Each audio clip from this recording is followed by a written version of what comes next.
Hello, everyone. Thank you for joining us on this lovely day. My name is Greg Sandoval. I work in the Getty Museum Public Programs Division, and it's my pleasure to welcome you to today's talk on Luis de Morales, a close look at a Spanish Renaissance painting. Today's lecture by curator Davide Gasparotto and conservator Kari Rayner complements a recent acquisition to the Getty's collection by de Morales, Christ Carrying the Cross, which is currently on view in the North Pavilion, Gallery N205. So you will be able to go look at the painting in person. For those of you who are in the audience, or if you're online, you can come and check it out as well. A few things just before we start. For guests here in the auditorium, please take a moment to silence your mobile devices. For online attendees, closed captioning has been enabled. To access live captioning, click the CC icon along the Zoom menu bar at the bottom of the screen. And time permitting, we will have time to take some questions. For the online audience, please put your questions in the Q&A function box so that we can read them on stage. And there will be mics being passed for audience members to ask questions of our presenters. Now I'd like to introduce our guests. Davide Gasparotto is the Senior Curator of Paintings and Chair of Curatorial Affairs here at Getty Museum. And Kari Rayner is Associate Curator also at the Getty Museum. They have longer bios that are on the website page, and they're being dropped into the chat that you can read about their illustrious experience. But I think we want to hear about their great work that they've done on this particular painting. So I'd like to welcome them to the stage.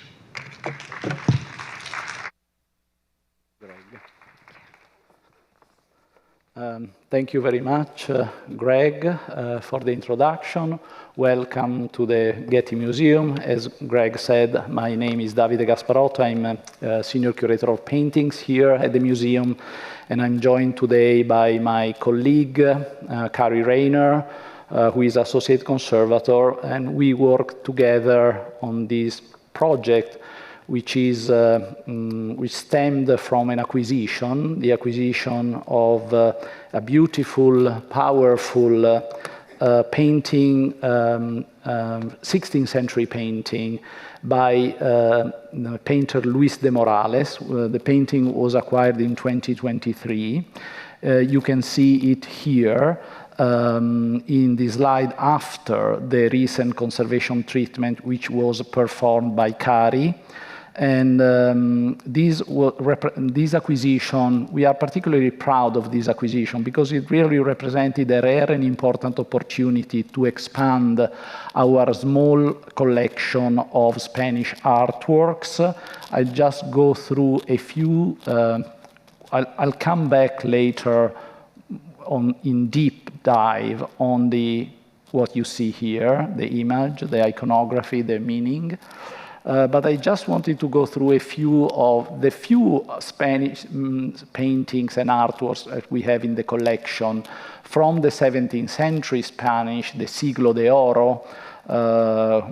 We have a wonderful painting by Murillo. We have a very important wooden polychrome sculpture by Luisa Roldan, known as La Roldana, one of the very few female practitioners, sculptors of that time. From the following century and the very beginning of the 19th century, we have a major portrait by Francisco Goya. We have a beautiful, almost sensual painting by a contemporary of Goya, Vicente Lopez. And then we sort of jump to the beginning of the 20th century. We have 5 paintings by Joaquim Sorolla, the most famous, important painter active in Spain between the end of the 19th and the early 20th century, an artist which was particularly beloved by Mr. Getty, who acquired 5 paintings by Sorolla in the 1930s when he was really beginning collecting. And you can see here 2 of his paintings which are exhibited in our galleries. we sort of represent the most celebrated Spanish painter of the 16th century, so a contemporary of Luis de Morales, El Greco, with this beautiful crucifixion, with this beautiful Christ on the cross, which is dated toward the end of El Greco's career. And I would say that although Luis de Morales is much less known than El Greco,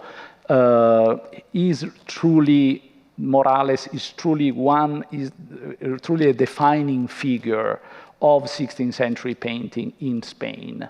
And we have to remember that even El Greco himself was sort of rediscovered as an artist, as a painter, only in the 20th century, became really famous at the beginning, especially of the 20th century, when his art was rediscovered. But I think so, since Morales is not a very well-known artist, I would like to give a brief presentation who was Luis de Morales. We have here a passage from an 18th century source. Morales, basically after his death, was almost forgotten. And so there are few informations about him on printed sources. This is a passage from this text, from this book, El Museo Pictorico by Antonio Palomino, and we are at the beginning of the 18th century. And he says, the divine Morales, a Spaniard whose given name is not known, so at the time they didn't even know the name, his first name, Luis, was a native from Badajoz and a famous painter. He was given the sobriquet of El Divino, both because all his paintings were of sacred subjects and because he made heads of Christ with hair of such great delicacy and subtlety that those with a curiosity for art are tempted to try to blow on it to make it move, since it seems to have the same subtlety as natural hair. He was the pupil of Master Pedro de Campagna.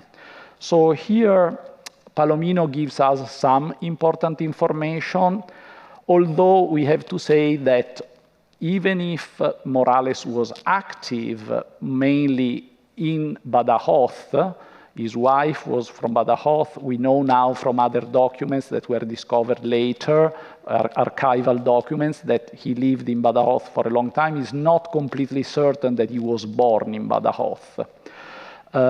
Then he gives us the important information about the sobriquet, the nickname El Divino, which was associated to the fact that he mostly, almost exclusively, painted religious subjects. Then he talks about this particularly, that he was particularly skilled in painting hair.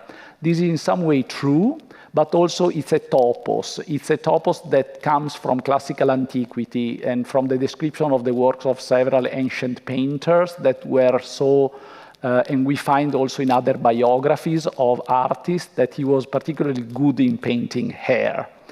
And then he gives us another important information, the potential teacher, master of Luis de Morales. And I'll come back to this very soon. So, Badajoz. Where is Badajoz?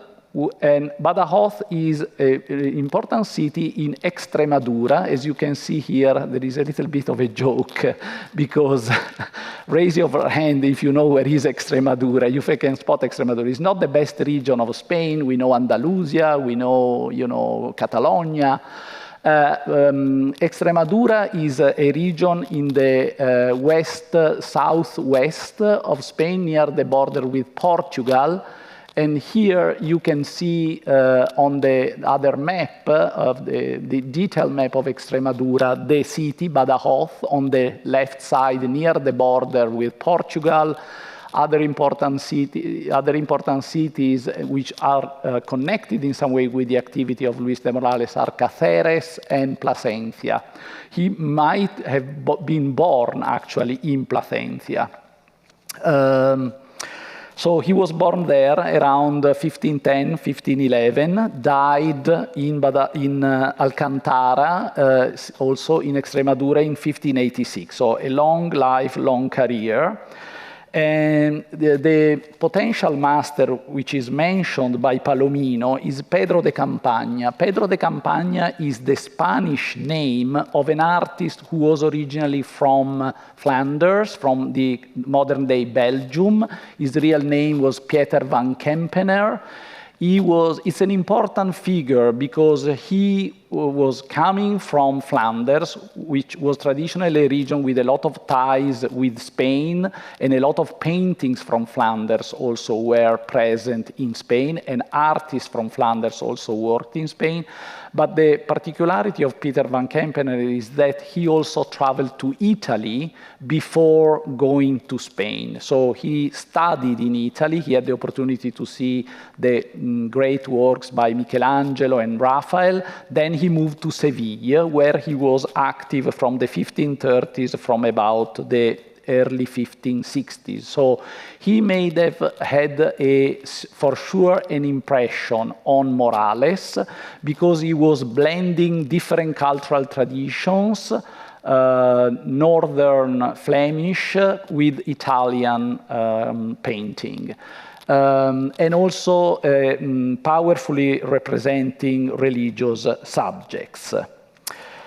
What we know about Morales today is mainly through documents that were discovered during the 19th and the 20th century. And we know that Morales was author of especially large altarpieces, known as retablos in Spain, large and complex altarpieces, like this one from the small town near Cáceres of Arrojo de la Luz, and where obviously you have a collaboration between the painter and the carver who was responsible for the creation of the huge, majestic, elaborate gilded frame. There are two major altarpieces surviving from by Morales. This is one, and then there is another one in Placentia, which is toward the end of his career. But there are documents recording many of these altarpieces. Some of them have been lost. And we know that at some point Morales had a large and active workshop. We know that at least two of his sons, Hernando and Jerónimo, became painters and were working with their father. The other major aspect of his activity, which is obviously very much linked with our painting of Morales, was the creation of small paintings destined to private devotion, which were known in Spanish as tabillas or piezas. And these were very popular and are a very important part of Morales' artistic output.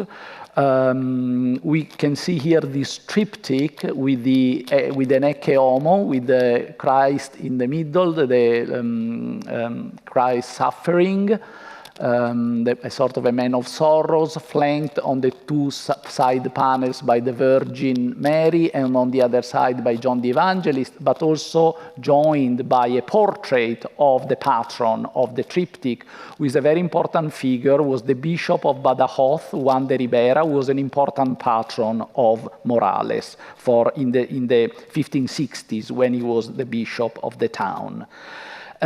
Morales' work should be seen in the context of the Counter-Reformation, so the movement, the religious movement of the Catholic Church that tried to sort of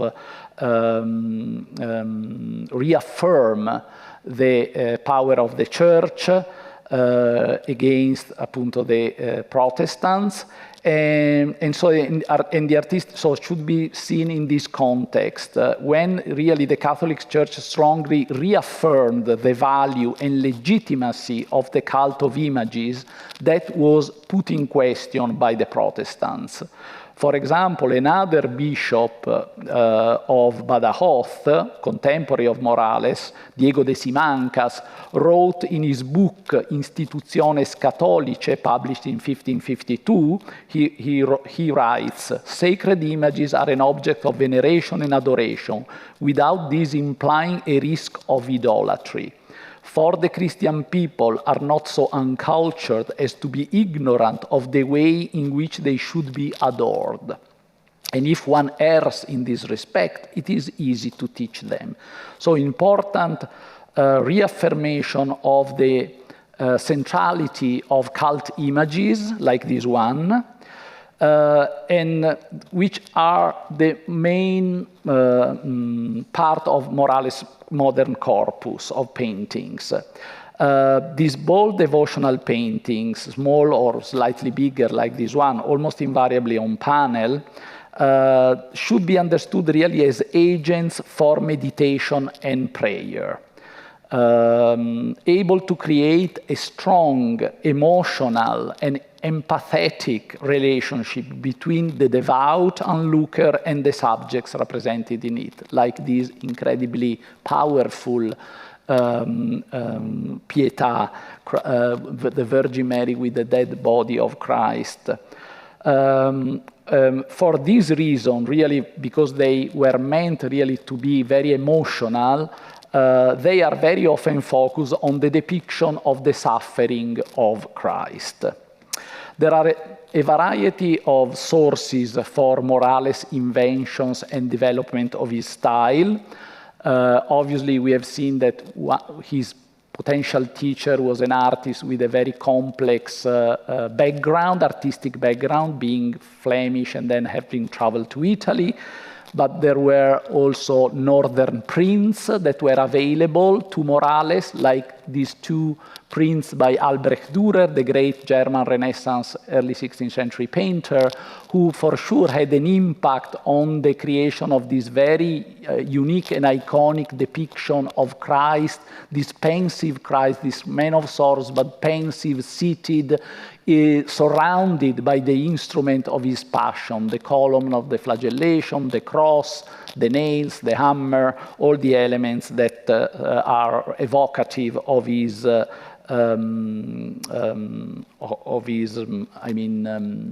suffering and passion. But there are also Italian, obviously, elements, and for sure, Luis de Morales should have known through maybe prints, drawings, or even from other Spanish artists that traveled to Italy and were profoundly, for example, influenced by the work of Leonardo da Vinci. He was aware of development of Italian painting at the beginning of the 16th century. Here, for example, this Virgin and Child with a Spindle by Morales on the left is clearly indebted by a very famous invention by Leonardo da Vinci that today is known through work by his pupils, the Madonna of the Yarnwinder. You see the position of the body of Christ, this animated child, the way in which he holds the cross, the hand of the Virgin, the position of the hand of the left hand of the Virgin is really a sort of a quotation from this celebrated model by Leonardo da Vinci. So there are a variety of sources. So now we go back to our painting, and I'll pass the baton to Kari, who will tell you which was the condition when the painting arrived here and what we have done on it before I come back to tell you more about the iconography. Great, thank you so much, Davide. So here you're seeing the painting as it arrived at the Getty before treatment. But even prior to its arrival during the acquisition process, the need for treatment was immediately noted. And a primary reason for this was the discolored varnish that was present overall across the surface of the painting, but also because the size of the painting had been altered in the past. This red outline shows the limits of the original painting composition, and unfortunately, strips of wood had been added to each of those four sides in order to enlarge the painting. And the painting was then expanded across those additions. I'm using the cursor here so that people in Zoom can follow along as well.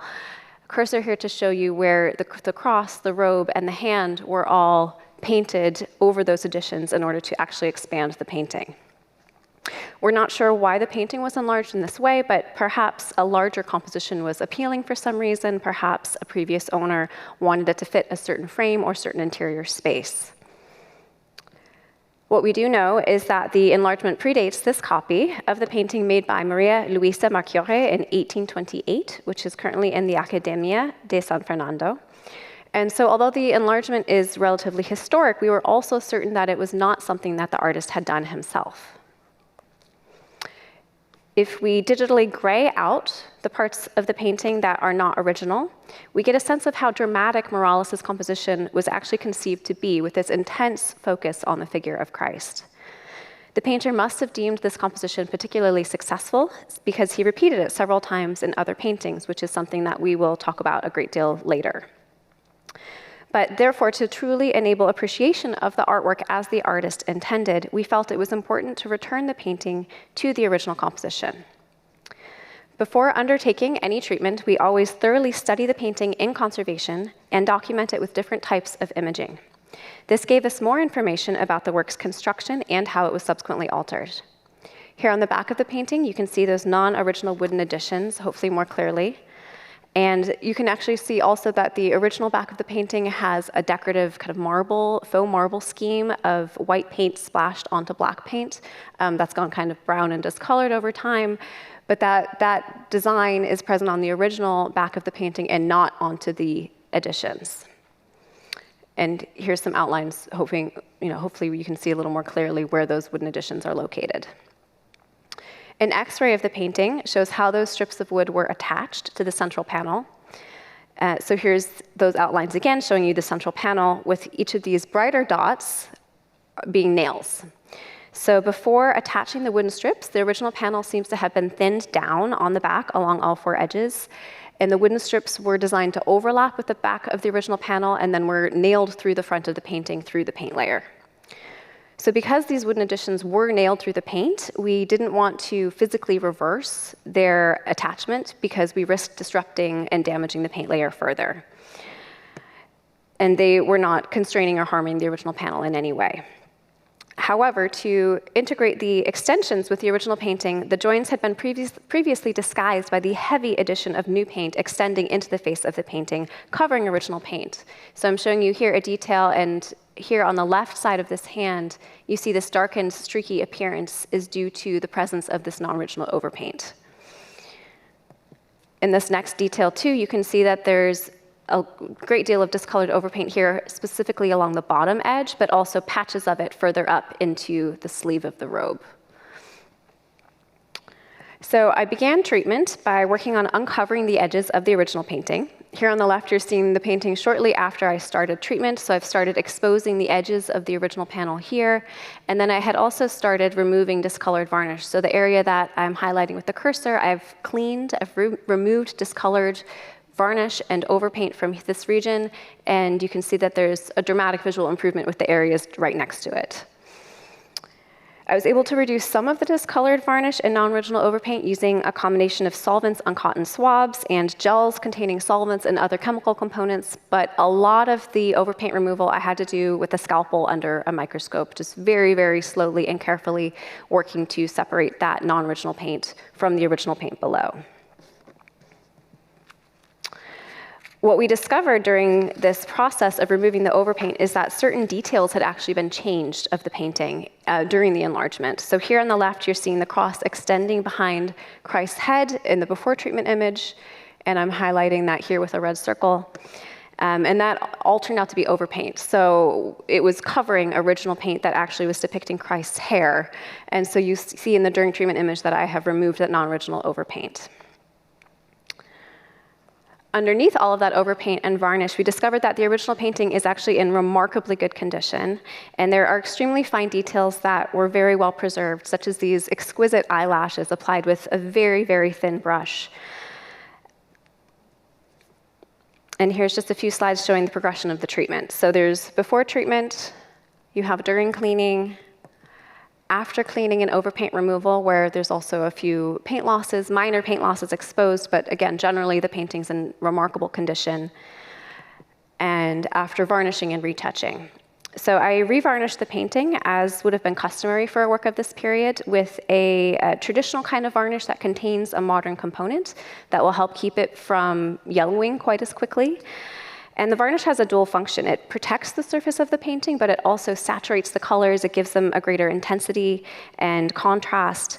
And for a painting like this, getting that varnish right was really important because it is such an intensely shadowed image and because you have this deep black background. So I also filled the paint losses so that they're level with the surrounding paint and retouched them with reversible conservation colors so that they're not visible. I did not end up retouching the losses on the non-original extensions to the panel, so that's what you're seeing here. Those non-original extensions have been retained, which actually does have the benefit of preserving that history of the enlargement. However, while they are physically present, we decided to hide them while the painting was on view with a new frame commissioned specifically for this painting. So that's what you're seeing here, the painting before treatment and after treatment in its new frame. So this frame is a period reproduction inspired by the way paintings by Morales have been framed in institutions in Spain, specifically in the Prado in Madrid. And the frame visually restores the painting to its original dimensions, which enables appreciation of Morales' compelling composition. So I'll now turn it back to Davide. Thank you. So let's talk a little bit about the provenance and iconography, because while basically Kari was busy, I don't remember how much time it took, but a year and a half. It was about a year and a half of work that you have seen on screen. I was doing some research on the provenance of the painting. Obviously, the history of the provenance of the painting is important. It's important to reconstruct the history of a provenance of a painting. It adds sort of value to the painting because the history of a reception also of the painting over time is important. And what we knew when the painting came to us was through this label, which is glued on the back of the panel. And this label is from a catalog of an auction that happened in Berlin in 1914 from the collection of a distinguished curator and art historian, John Charles Robinson, British, that was for a long time the curator at the today Victoria and Albert Museum in London. At the time, the name was different, was the South Kensington Museum. He was a noted expert on Italian Renaissance culture, but also, as I sort of learned doing this research, he was in the second half of the 19th century, during the Victorian era, a big proponent of the taste for old Spanish old master paintings. He had a very interesting collection that was sold at auction after his death in Berlin in 1914, and then from that moment on stayed in a hidden the painting in a private collection in Germany. So during Robinson's lifetime, he was generous and often lent the painting by Morales to several exhibitions. In particular, the one in the center was quite important in 95-96, exhibition of Spanish art in London. The other information that the label gives to us, and just go back one second, the catalog says there that the painting was coming from the Aguado collection, the Aguado Gallery. So, and also this document, which we found in the archive in the Robinson papers, which are preserved today in the Ashmolean Museum in Oxford, it says that in 1872, he acquired the painting, you see Morales, Head of Christ, from the Aguado Gallery on top there. So we found this important document that he purchased the painting in 1872. But he was convinced that the painting came from this Aguado Gallery. The Aguado Gallery was a collection of the Marquis of Aguado, who was a Spanish gentleman who lived in Paris. And fortunately, there is a catalog with images published in the 19th century in 1839. But unfortunately, the painting by Morales in the Aguado Gallery is not our painting. So evidently, when Robinson bought the picture, he thought, or someone told him, that the provenance was from the Aguado collection, which is not the case, because this is an Ecce Homo, this is a Man of Sorrows, but it's a different composition, it's a different painting. But doing some work with the help of the Getty Provenance Index, this fabulous database of auction catalogs, inventory of collections that is here at the Getty, we were able to find that in 1872, so exactly the same year when Robinson bought the picture, there was a Christie's auction of the collection of this gentleman, Charles Beauclerk, where in number 79, there is an Ecce Homo by Luis de Morales, which was bought by a certain Johnson, who was a dealer based in London. And the information in the catalog is interesting because it says that it came from the King Louis Philippe's collection. Going back from 1872 to see when the collection of King Louis Philippe was sold, we actually find that number there, 1469, I think, we see the Christ, the carrying of the cross by Morales, the head full of divine character. And some copies of some annotated copies of catalog, they tell us that the painting was actually acquired by Beauclerk, by Mr. Beauclerk there, down there.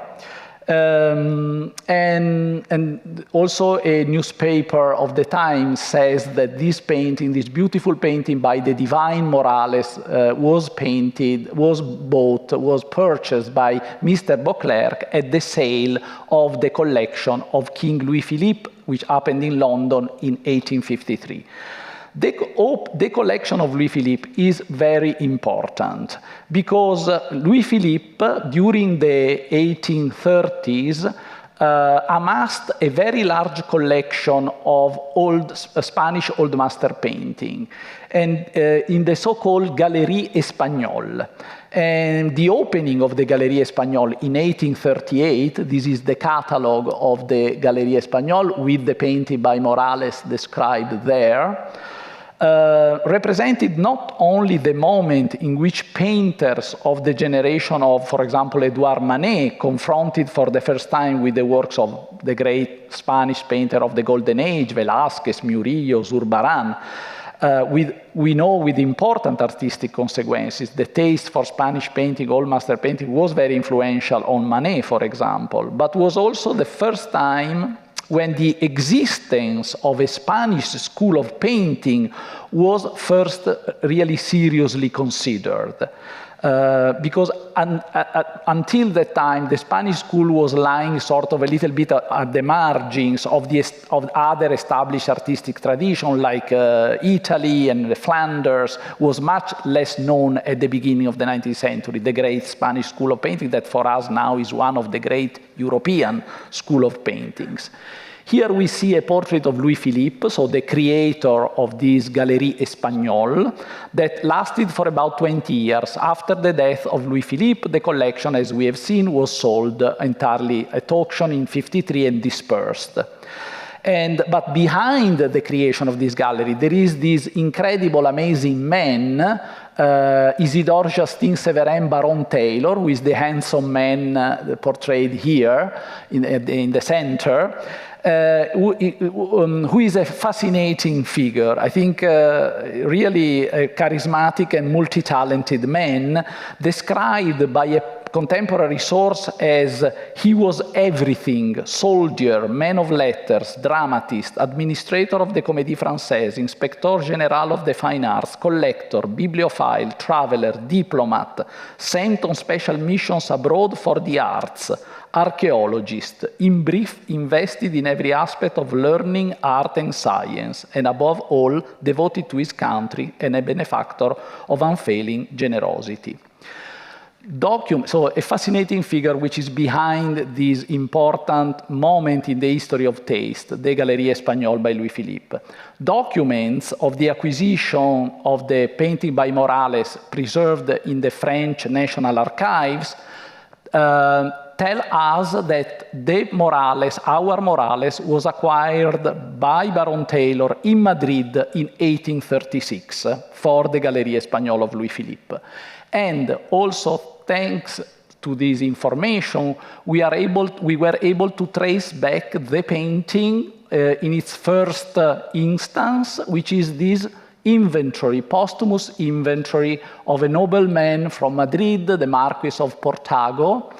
After his death, there was drafted an inventory. He left the painting to his wife, the Marchesa de Portago, and as you can see, una pintura en la tabla de Cristo con la cruz a cuestas, original del Divino Morale. So a painting with Christ carrying the cross by the divine Luis de Morales, which is at the moment the first instance of the painting.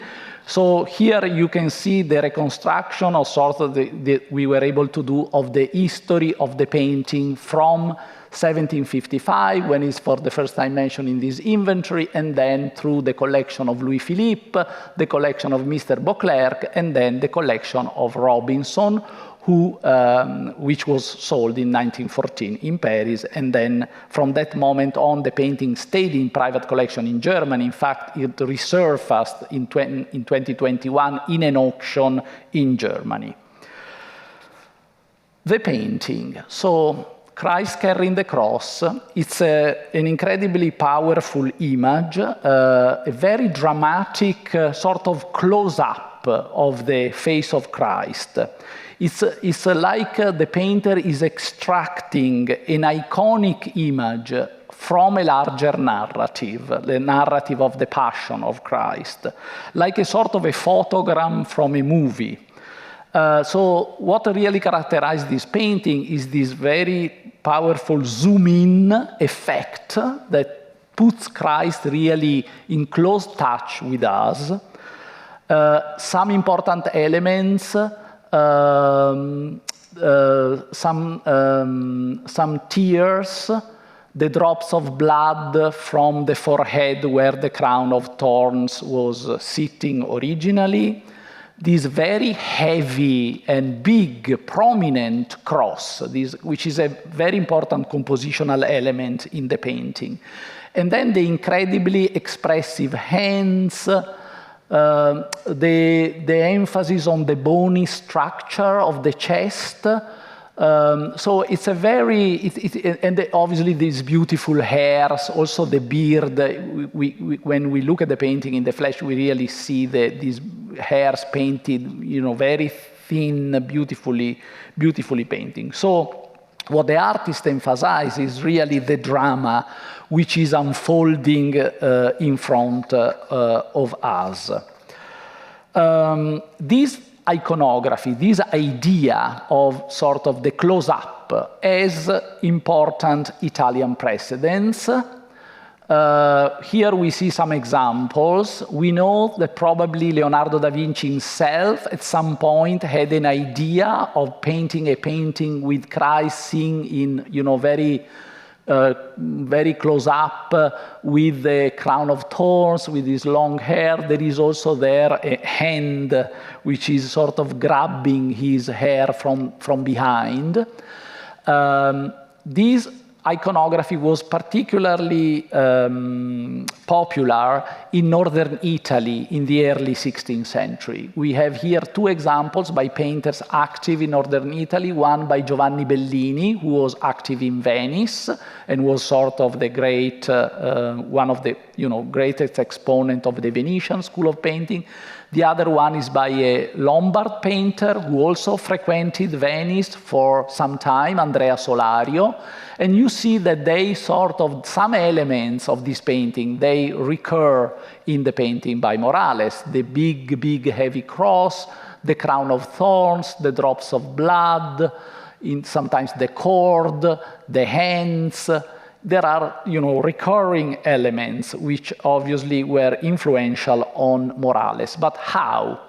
there is a specific painting that really was very well known in Spain and very popular in Spain by an Italian artist. And it is this painting by Sebastiano del Piombo. Sebastiano del Piombo is a Venetian artist who, at some point, when he was quite young, moved to Rome and worked in Rome for the rest of his life, became even one of the best friends of Michelangelo. And this painting, dated 1537, is painted on slate, a very special, particular support, which was which was used frequently by Sebastiano because it was believed to be more durable than a painting on canvas or on wood. Actually, he probably didn't think that even stone can break. And this painting was commissioned in Rome by a Spanish diplomat, the Count of Cifuentes. And so he traveled to Spain very early on. And actually, at some point, it entered, after the death of the Count of Cifuentes, in the collection of the Spanish King Philip II. And this quote is from a text by a Spanish writer who saw the painting in the Escorial, the famous, residence outside Madrid of Philip II, built by Philip II. And it's interesting how it's described as an antidote to human vanity. There is a Jesus Christ carrying the cross, so vivid and heartbreaking that one cannot look at it without tears. The painting is by Sebastiano del Piombo, a great companion of Michelangelo. The painting by Sebastiano del Piombo had a long-lasting impact on Spanish artists, among them on Luis de Morales. We see here another small painting on slate by Sebastiano del Piombo on the left, which is smaller in size than the other one, which is obviously, as you can see, is a sort of the clearest precedent for the invention, for the composition by Luis de Morales, except that in the painting by Luis de Morales, we see also the second hand of Christ. And also there is in Luis de Morales more emphasis on the suffering, more emphasis on the really suffering of Christ. It seems that the painting by Sebastiano is more calmer, is more quiet in some ways, more restrained, softer, I would say. The Morales is harder, and so elicits a strong, really emotional response from us. The penetration of the invention by Sebastiano del Piombo in Spain is proved not only by the painting, by our painting by Luis de Morales, but also by a painting like this one by another artist who actually was Portuguese and active in an area which is very close to Extremadura, so the region where Morales was active. It's Manuel Denis.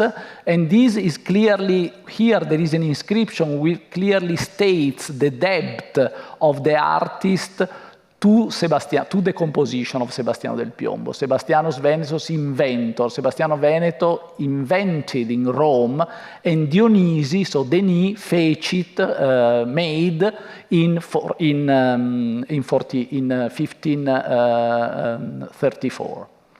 No, 40, I think, maybe 44. So these are important precedents for the invention of Morales. And it's interesting that on the original frame of another version of Morales' Christ, carrying the cross, unfortunately our painting lost its frame, but there were frames which were containing evidently verses. There is an inscription where one can read the first sentence of this quotation from the book of Isaiah. So, vere languores nostros ipse tulit et dolores nostros ipse portavit. So surely he himself bore our griefs and carried our sorrows. But also the rest of the sentence is interesting to understand the way in which these kind of works were experienced by contemporary viewers. Because, you know, by his wound we are healed. Sweet cross, sweet nails, sweetly bearing the weight. You alone were worthy to bear the King of Heaven and the Lord. So it's very interesting, this focus on the cross, on the weight of the cross. Which is really, we find very evocatively in the painting by Morales. Morales used this invention in other instances, for example, in this more narrative painting where Christ is accompanied, like he's on the way to the Calvary, by the Virgin and St. John the Evangelist. But also the almost same invention, but just with one hand on the cross, is replicated in these two other paintings, which are preserved in Spain, one in the Colegiata de Osuna, a small town near Seville, and the other in the Real Colegio Seminario de Corpus Christi, the Museo del Patriarca in Valencia, which is for us important because while we don't know who commissioned our painting, our Christ carrying the cross, we know that this guy, this man, the bishop Juan de Ribera, portrayed here by Morales, was the patron of the painting today in Valencia. So the painting with the Christ in the red robe was commissioned by Juan de Ribera for his own, you know, private devotion, for his own prayer, moment of prayer. And it was really from the curiosity of knowing more about these two paintings, which are larger in size than our painting, to know a little bit more about how they were painted, that Kari and I traveled to Spain last June to learn more. And so that's what Kari is going to tell you now.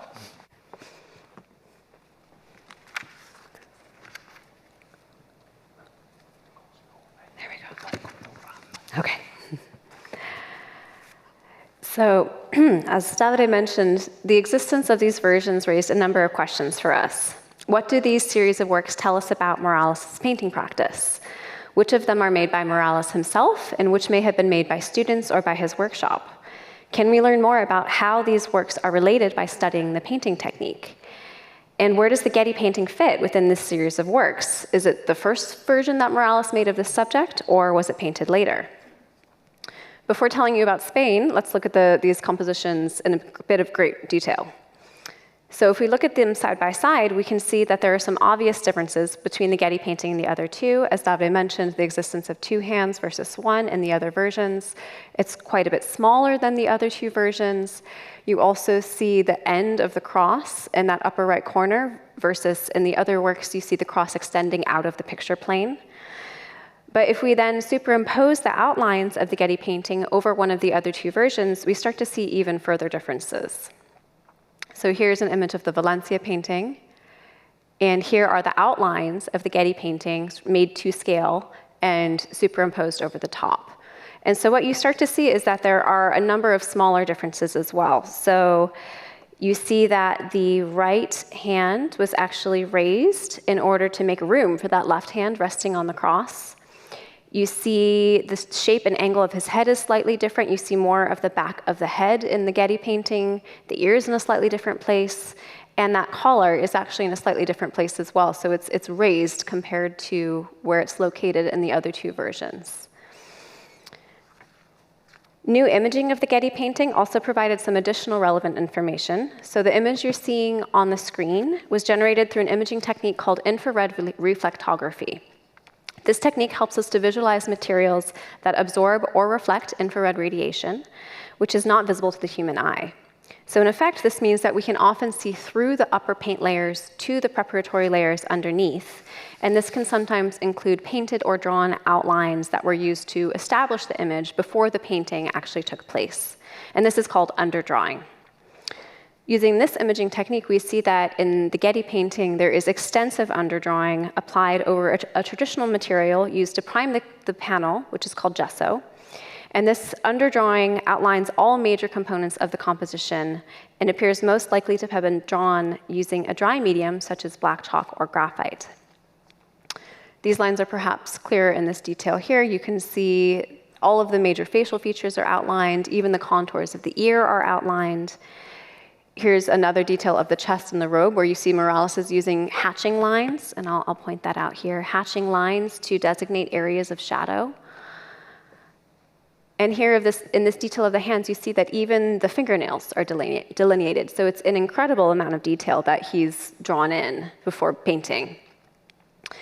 There are only minor changes between this underdrawing and the final painted composition, such as slight shifts in the contours. And the quality of some of the outlines is very precise. So it really does seem like Morales knew what this composition was intended to be before he drew it out onto the panel. However, some of the details and the hatch marks, for instance, seem to have been drawn freehand. And the edges of the cross were actually incised with a straight edge. So you see indentations along the edges of the cross where a stylus or something was used to incise those lines. So we initially thought that some direct means of reproducing the composition from one of the other two versions to the Getty painting would have been used, but this is something that even just in the last few days we've been starting to kind of rethink, looking at these different images and thinking about the ways that the Getty composition has been changed. Morales and his workshop did have methods for making replicas of successful paintings by transferring their designs, usually with the use of a drawn cartoon on paper. And transferring the image could include enlarging or shrinking the scale of the design. And in some instances, a workshop member would make the drawing on the panel, and then Morales would carry out the painting. However, given what I was just saying before about how our thinking has started to shift on this, I'm not sure it makes sense that a direct method was actually used. It seems like there's too many compositional differences in addition to the Getty painting being smaller. So this makes me think that perhaps either the composition was copied freehand from one of the other paintings, or maybe there was an intermediate design or painting that was made in between the two larger versions and the Getty painting. So in order to learn more about how those works are related, Davide and I, as he mentioned, thought it would be valuable to travel to Spain. So in June, we made stops in Madrid, Osuna, and Valencia. Our first stop was to the Museo del Prado in Madrid. The museum had held an exhibition on Luis de Morales in 2015-2016, during which the two very similar versions of Christ were exhibited. So you can see the one here in this image and one here in this image. And the conservators and conservation scientists at the Prado had carried out extensive research on Morales' painting technique, published in the exhibition catalog. The museum's collection contains around 24 paintings by Morales or his workshop, which our colleagues generously facilitated us seeing almost all of them. And it was immensely valuable to speak with the conservators there about what we had observed with the Getty painting and to share insights with one another. Our next stop was to Osuna, this small town outside of Sevilla in southern Spain.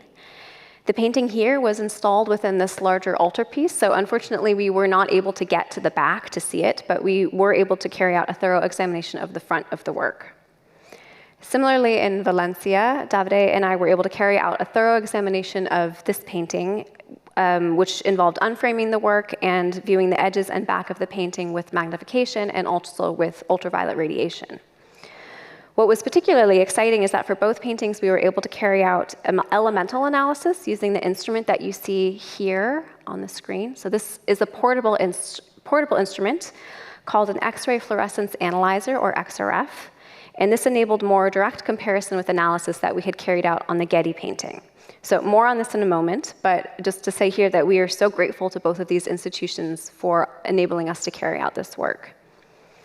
So what did we learn? Unexpectedly, the panel construction of the three works actually differs quite a bit, and this may be due in part to the different sizes of the different works. So you see that both the Osuna and Valencia painting are made up of 3 wooden boards, whereas the Getty panel is 1 board. The Getty painting was most likely painted on walnut. That's the type of wood that Morales typically used for smaller and medium format works, whereas the other larger 2 are probably on oak.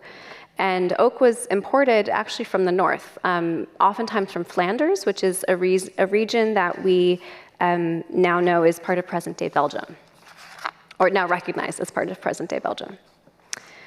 What's unusual about the Valencia painting also is this horizontal joining to the wood. This is not something that conservators at the Prado had seen before.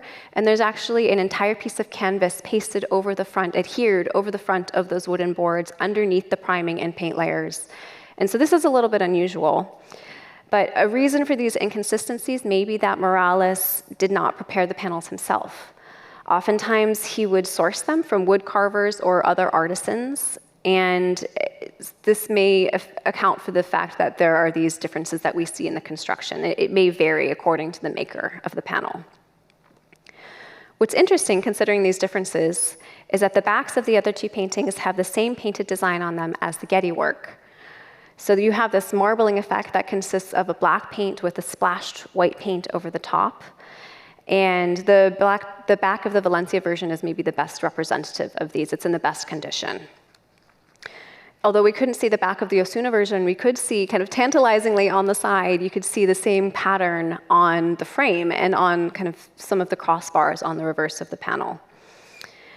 And this decorative design actually served multiple purposes. So it served to enhance the perception of the painting as a precious object.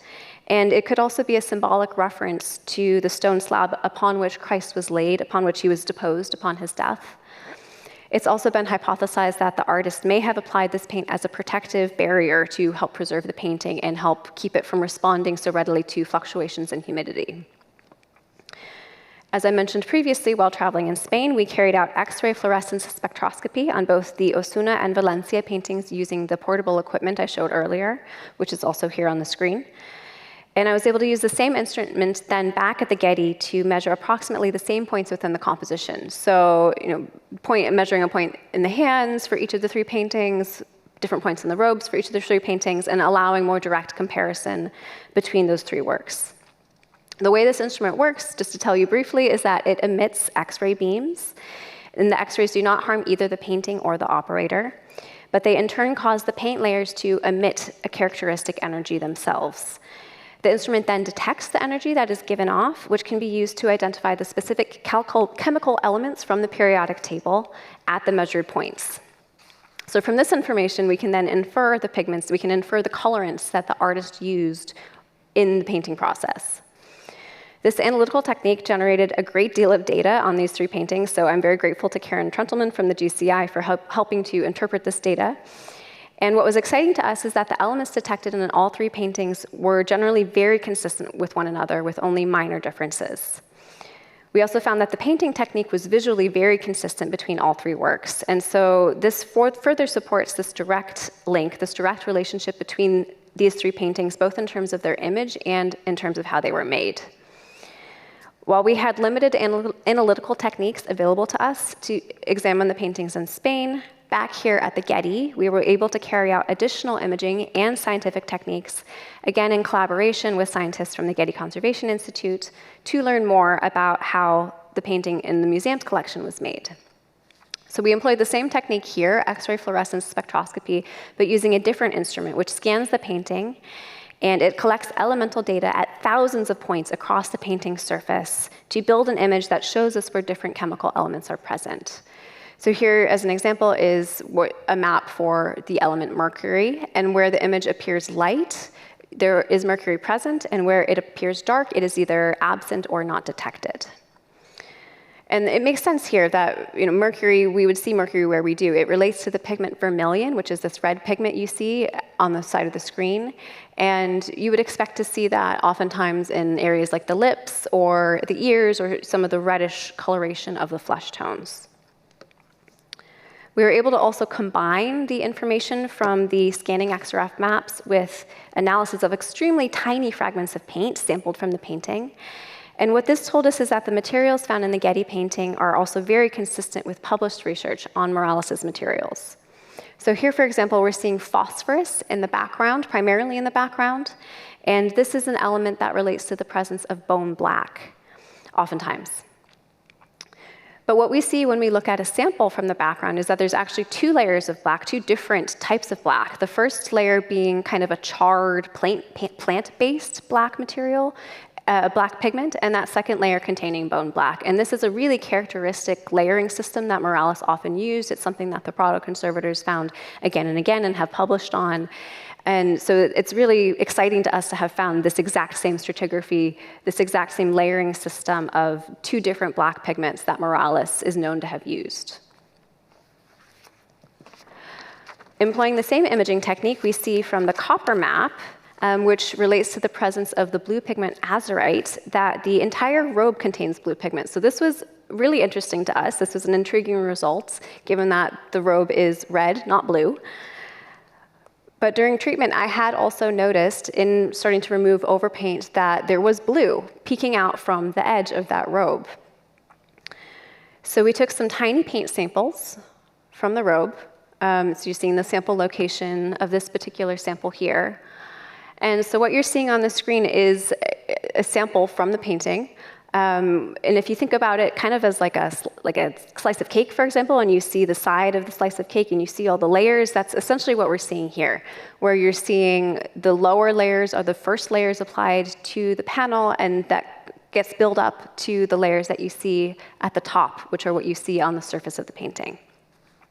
So what this showed us is that the red robe in the area sampled actually consists of two layers of red. You've got this kind of lighter pinkish red here, which does contain some blue pigments, and a darker, thin red glaze on top, but that there is also a blue layer underneath.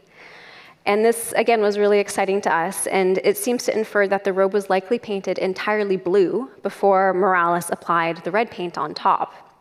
And we're inferring this both from the samples we took, but also from that macro XRF map that shows blue just everywhere underneath that robe. While we initially thought this might be a paint layering system used for coloristic effect, in talking about this idea with Prado conservators, we actually came to the conclusion that the artist most likely intentionally changed the color of the robe from blue to red during the painting process.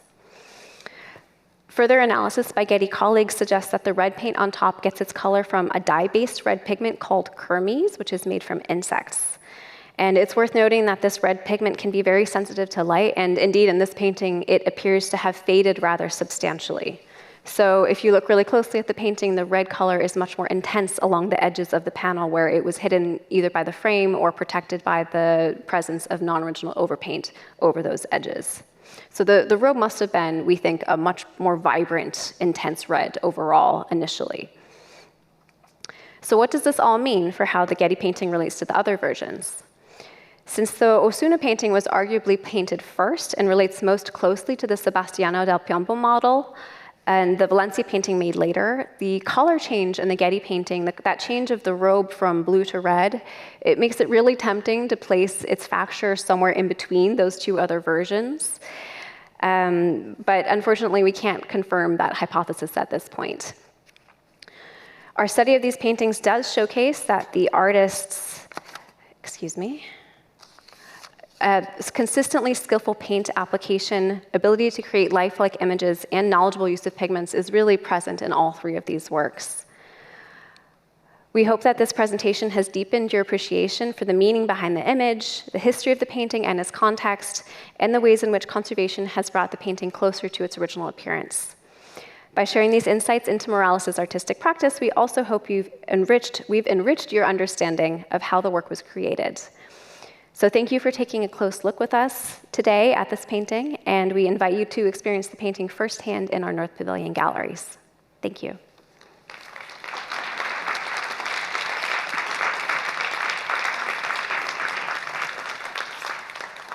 And obviously, we are happy to take questions. We might also have maybe some questions from the online audience. So maybe we can go here, and then if we need to show again some of the images, maybe. Let's see. But if there are any questions or, oh yes, we have questions here in the front. We do have questions online as well.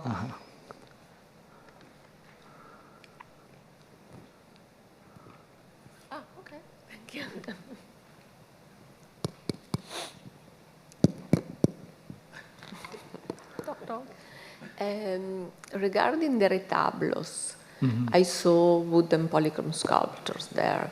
Do you know if Morales and his workshop were involved in the painting of the sculptures as well? No, as far as I know, I don't think there are documents specifically mentioning that they were doing the polychromy on sculptures. But I think it's possible. I mean, it's possible, certainly in the artistic practice of the time, it is certainly possible that they were also doing coloring the sculptures. No, so maybe we should know if the sculptures were made by someone and brought to the altarpiece another workshop, another artist, or maybe in Spain someone knows about this. We know that in Spain there was also there was usually sculptures were carved and then by someone and painted by someone else. That we know. We don't know about specifically if Morales was involved in. Thank you. Yes. In terms of provenance, where do you suspect the painting lived for the first 100 years? Very difficult because, you know, most of Morales' paintings were created really in that very confined area of Extremadura. So there was a network of, you know, patrons, clients, both for the altarpieces and for the private devotional paintings. But at some point, they started to be collected. And so we know that this one in the mid-18th century was in Madrid. So there were definitely then collectors then started to appreciate his small panel paintings and collect them. So we really have no idea of who could have been the original patron of these paintings. But there is a huge corpus of paintings by Morales for which we don't really know who commissioned them. There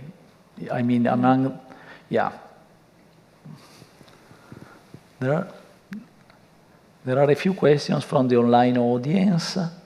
There is a question here, should we consider Morales a Mannerist or a Baroque artist? I mean, very difficult. Certainly he lived more the time when Mannerism was the prevailing style. I would not define his style as Mannerist, as I would not even define El Greco's style as Mannerist. So I mean, these are categories that maybe work better for certain areas, like for Italy, than for other areas of Europe.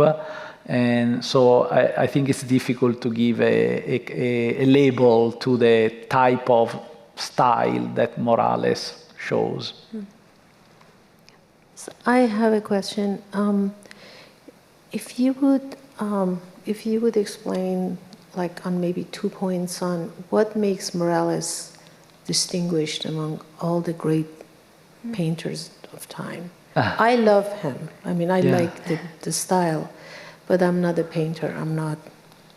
I mean, in a different way, but like El Greco, I think he expresses very, very powerfully the climate of a time and a particular way of approaching religious subjects and a particular moment when, you know, this is the moment when in Spain we have the great mystics, is the moment when, you know, the Jesuits became powerful and texts like the Spiritual Exercises by Sant Ignatius of Loyola.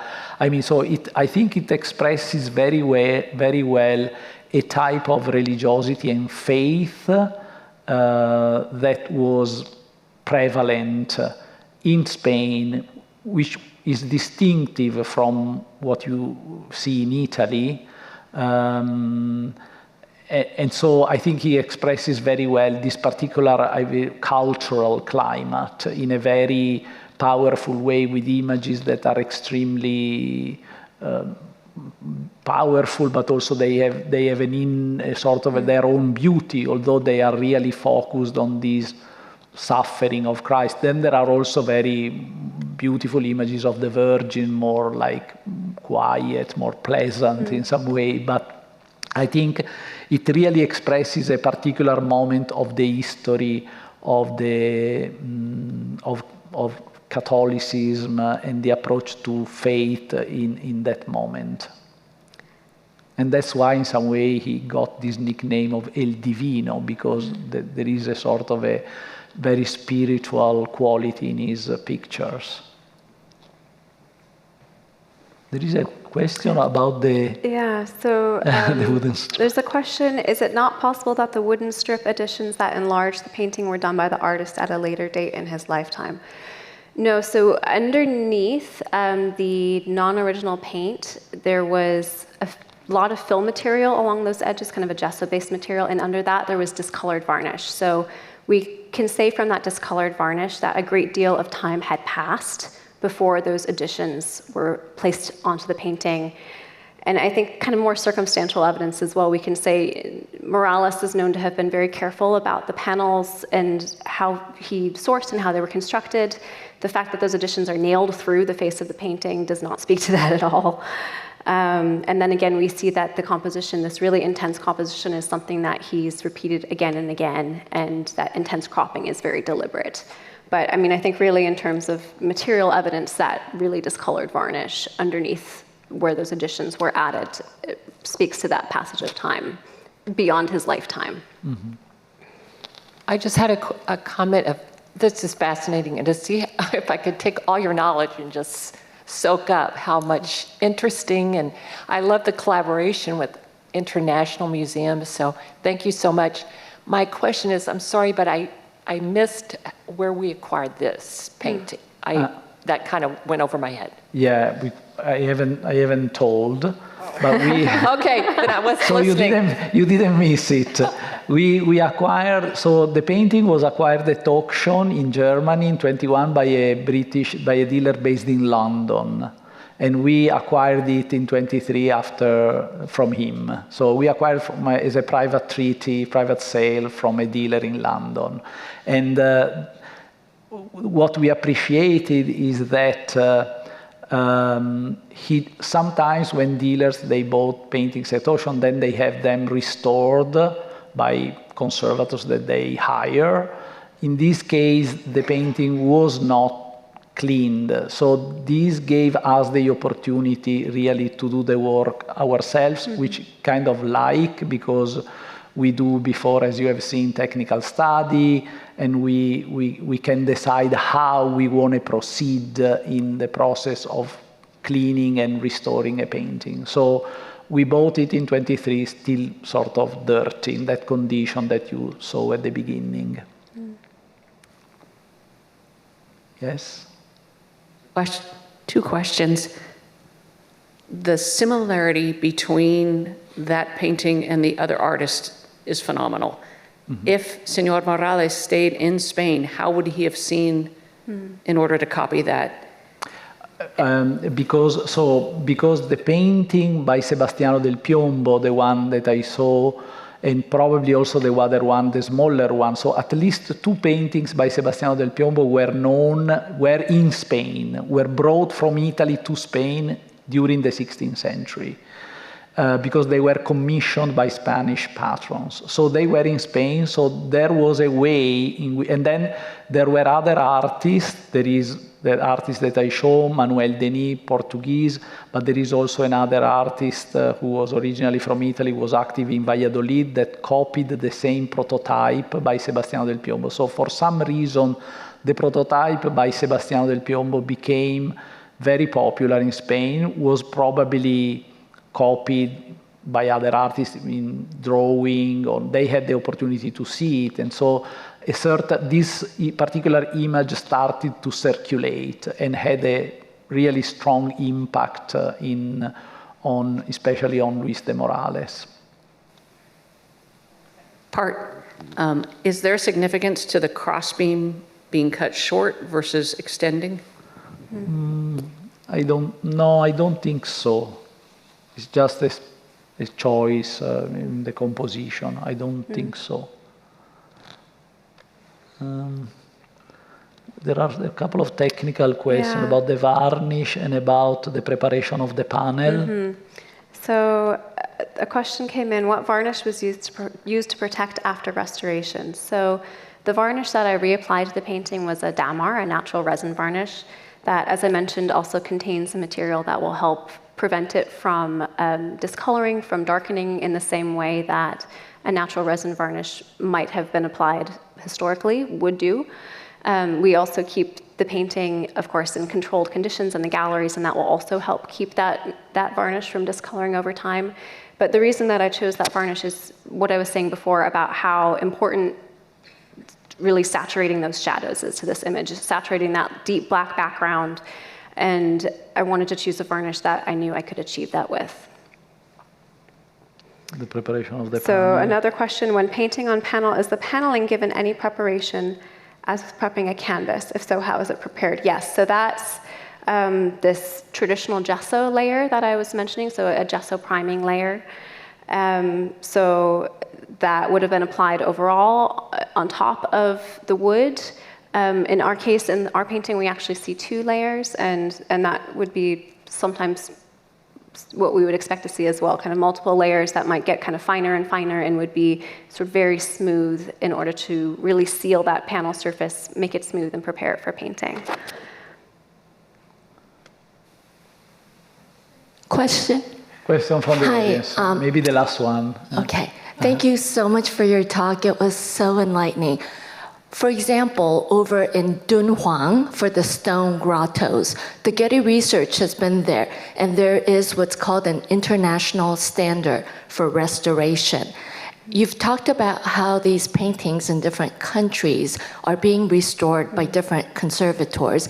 Is there an international standard for paintings? That's a really tricky question. That's a tricky question. Yeah, I mean, I would say there is not.